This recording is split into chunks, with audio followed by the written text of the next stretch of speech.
भेदभाव। घर परिवार में 4 बहुएं हों या 4 बहनें हों, वहां उन चारों में सबसे ज्यादा खटपट या भेदभाव छोटी बहन या छोटी बहू के साथ होता है। बहनें तो शादी ब्याह के पश्चात अपने अपने कार्य क्षेत्र में व्यस्त हो जाती हैं, घरेलू गृहस्थिन बन गृह को संभालती हैं, लेकिन ससुराल पक्ष में जितना भेदभाव बड़ी बहू झेलती आ रही थी, वही मंझली के आते ही बहू के पहनावे में से साड़ी ने सलवार सूट को बदला है।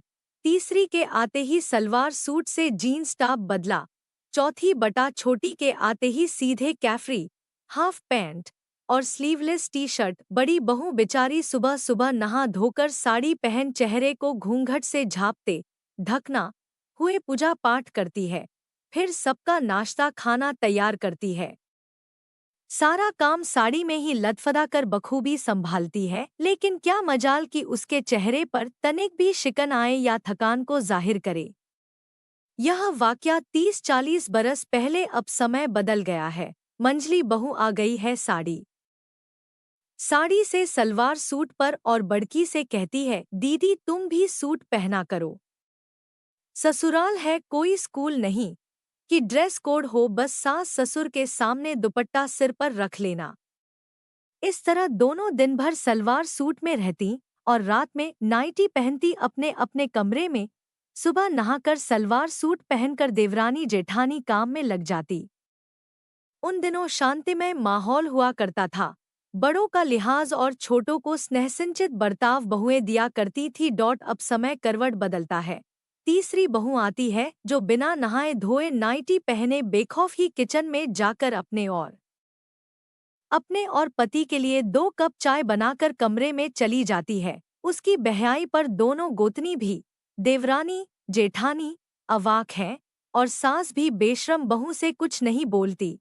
क्यों कर बोले वो, जितना धौंस चलती शासन बड़ी और मंझली पर चलाती आई थी, अब तो मौन धारण करना पड़ रहा है। यदि एक बात बोलेगी तो मुंहफट तीसरी बहू 10 बात सुनाएगी।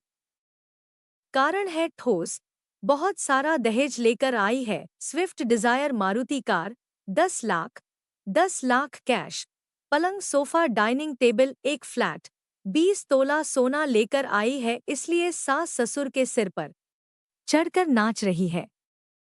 सॉफ्टवेयर इंजीनियर बेटा को उन्होंने बेच रखा है तीसरी बहू के दहेज के आगे, इसलिए तीसरी बहू लाज लिहाज को अपने नहर गिरवी छोड़ आई है ना मजेदार बात दोस्तों। छोटी वाली बहू जब आती है तो उसके रंग ढंग तो और भी निराले।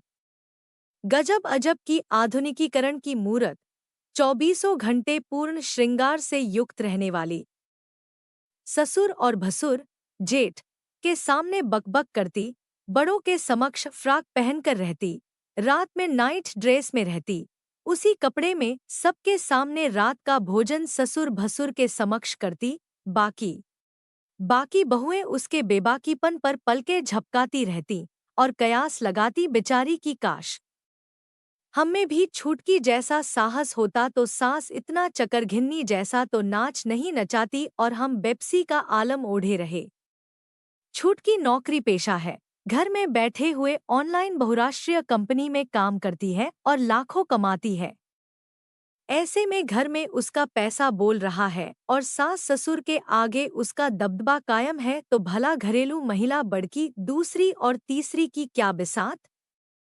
उन लोगों की कभी हिम्मत नहीं हुई कि कभी अपने लिए आवाज उठा सके, और आज छुटकी को देख उस पर नाज भी करे या अपने भीरूपने कायरता पर रोए, लेकिन छुटकी को देख बड़की की आंखें खुशी से भींग गईं। अच्छा है कोई तो है जो इनको छठी का दूध याद दिला रहा।